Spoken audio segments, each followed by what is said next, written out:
Hello everyone, welcome to the channel CodesUp.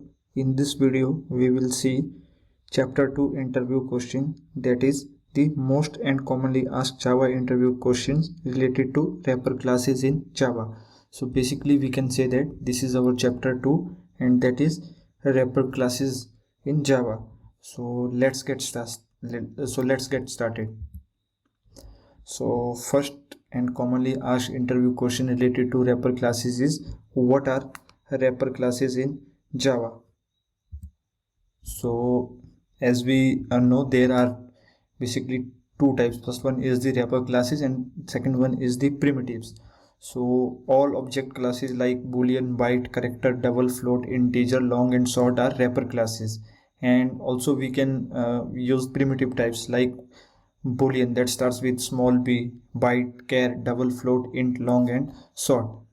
So basically these are this one. And then there is a wrapper classes.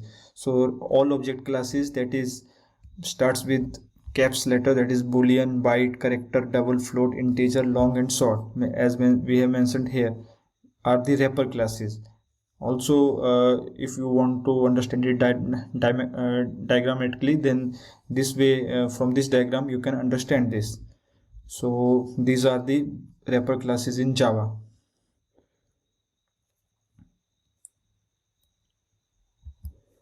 So second question is, why we need wrapper classes in Java?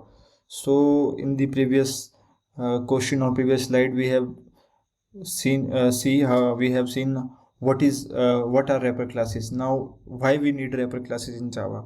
So this is also one of the common question. So the basic purpose of wrapper classes is that it wraps around a data type and gives it an object appearance. For example, if you want to convert a primitive value to object and you want to give a object appearance to a primitive value, so how you can give that object appearance to the primitives? So from there wrapper classes comes into the picture. So let's understand it in details, why we need wrapper classes. The first one is a null possible value.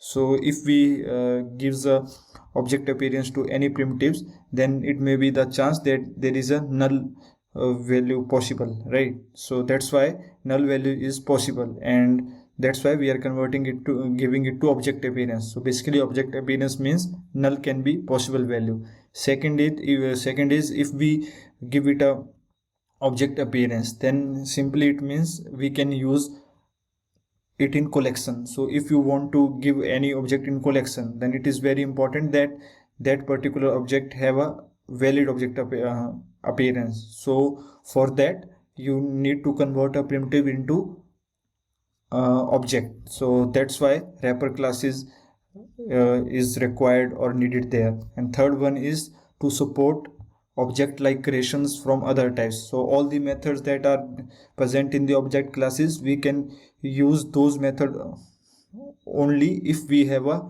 required object appearance for that particular primitive. So that's why wrapper classes in Java is introduced. For example, you can see here, if we have a string value and we want to convert into that value into a integer wrapper class, so in this way we can convert that integer number, new integer, and we pass the string here.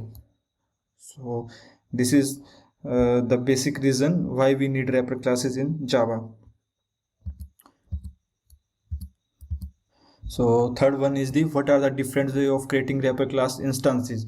So basically there are two main ways to creating a wrapper class instances.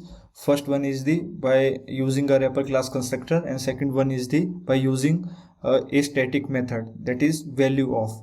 So if you are using a wrapper class constructor, then in this way that is mentioned in the first point, you can create an instance using in this way, that is integer, and here your reference name here, then new integer, and here you can pass the value. And then if you want to use a static method, that is value of, then you can use it in this way, that is integer 10 equal to integer dot value of. So basically value of is a static method. So now it may be the chance that interview may ask you which one is the best way to create a wrapper class instance. So let's discuss this in the next question. So what are the differences in the two ways of creating wrapper class? So main difference is, if you use a value of method, then since it is a static method, then it saves you memory. But if you using a wrapper class constructor to create instance, then it creates a new object every time. So let's discuss that. So difference is that using the constructor, you will always create a new object, while using value of static method, it may return you a cached value within a range. So for example, the cached value for a long are between negative 128 to positive 127. So we should prefer static value of method because it may save you some memory. To understand it further, here is an implementation of value of method in the long class. So here in this implementation, you can clearly see that here we are caching the value. So basically, memory point of view, the value of method is best to create a wrapper class instance rather than using wrapper class constructor. So let's jump to the next question, that is, what is autoboxing? So also it is one of the very commonly used concept, and many developers use this concept but they don't know about it.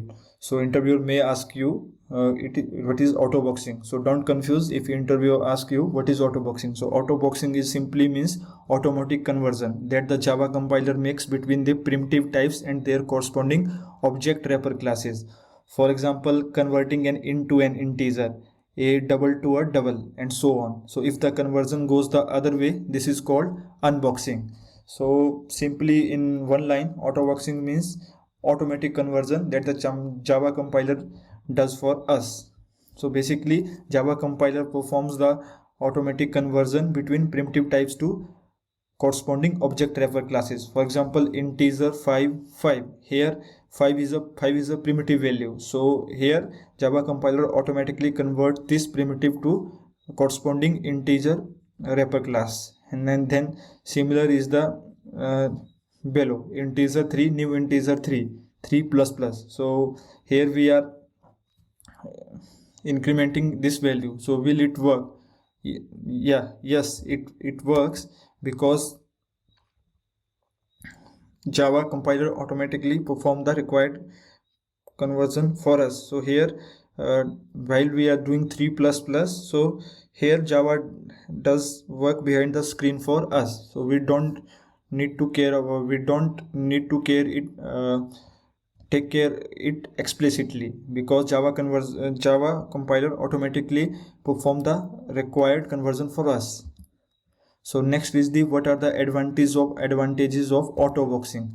So autoboxing helps us in saving memory by reusing already created wrapper object. So autoboxing uses the static value of methods that we have discussed in the previous slides, that we have a static value of method and it use the cache memory to reuse the values. So two wrapper objects creating using new are not same. That is, here we have example of this. Here we have created a one a1 wrapper object reference and then b1. So here we are performing the a1 dot equals b1 conversion. Then here you can see that we have a true value, because here actually we are comparing the values. But if we see here system.out.println a1 equal to b1, so since it comparing the two objects, so two objects are not same, because every time we are creating a new wrapper class object, then it got created it creates a new object for us rather than using the same one. So here we are getting false, and here with the helps of equals method we are comparing values. So here we are getting true. So similarly we are performing the below this one. So two wrapper objects creating using boxing are same object. Here we have integer a2 equal to 4. Here primitive automatically got converted to wrapper class, that is a2, and here also primitive 4 got converted to the got converted into the corresponding wrapper class, that is integer. So here if we are checking here a2 equal to b2, then here we are getting true, and if we compare their values then also we are getting true, because here Java compiler automatically converts the required primitive into the corresponding wrapper class. So that's why we are getting the true in both the cases. So basically this is the main advantages of auto boxing, that if we are using the auto boxing, then it reuse the already created wrapper objects. So that is the main advantages of auto boxing. So next is the what is casting. So casting basically means convert on data type, one data type to the another. So if we want to define it in a better way, then we can say that casting is a concept that is used when we want to convert on data type to another. So there are two types of casting, that is implicit casting, that is we can say that automatic casting, and there is a explicit casting. So to understand it better, we can say that manual casting. So let's understand these further. So next question is what is implicit casting. So implicit casting is done by the compiler, and good example of implicit casting are all the automatic widening conversion, that is storing small values into larger variable types. For example, int value equal to 1000. So here we are converting int value to the long. So long number equal to value. So here we are not doing anything, we just storing the integer value to the long value. So here this is called implicit casting, because Java compiler automatically handles this case for us. So this is implicit casting. In this way you can perform it for another variable types that have a smaller value, and we can easily assign those value to the larger variable types. So this is called implicit casting.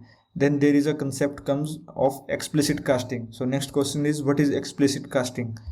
So explicit casting is done through the code, so we need to take care of it. So if we want to perform explicit casting, then we need to take care of it in code. So good example of explicit casting are the narrowing conversion, that is storing larger value into the smaller variable types. For example, in the previous slide we have stored the integer value to the long value. So that is we are storing the smaller variable types into the larger one, but here opposite is the case. Here we have to store larger value in the smaller variable types. So here we have a long variable, and then we have an integer variable. So here we are converting the long value to the int. So it is called explicit casting, because here we are manually taking care of it. Similar way, this is also explicit casting. And then last one is the int x1 equal to 25.25. so this is compilation error, it not work. Now you may have question why this is not work. So main reason this is not working here, int x1 equal to 25.25 gives you compilation error, because here we are not performing explicit typecasting. So error because if the value stored is greater than the size of the variable. So int big value equal to 280, byte small equal to byte big value. So system.println small, that is output 24, only 8 bits remain. So basically here it caused truncation of value if the value is, since the value is the value stored is the greater than the size of the variable.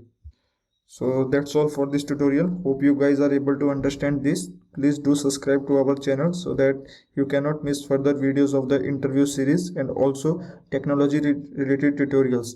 Thanks for watching guys.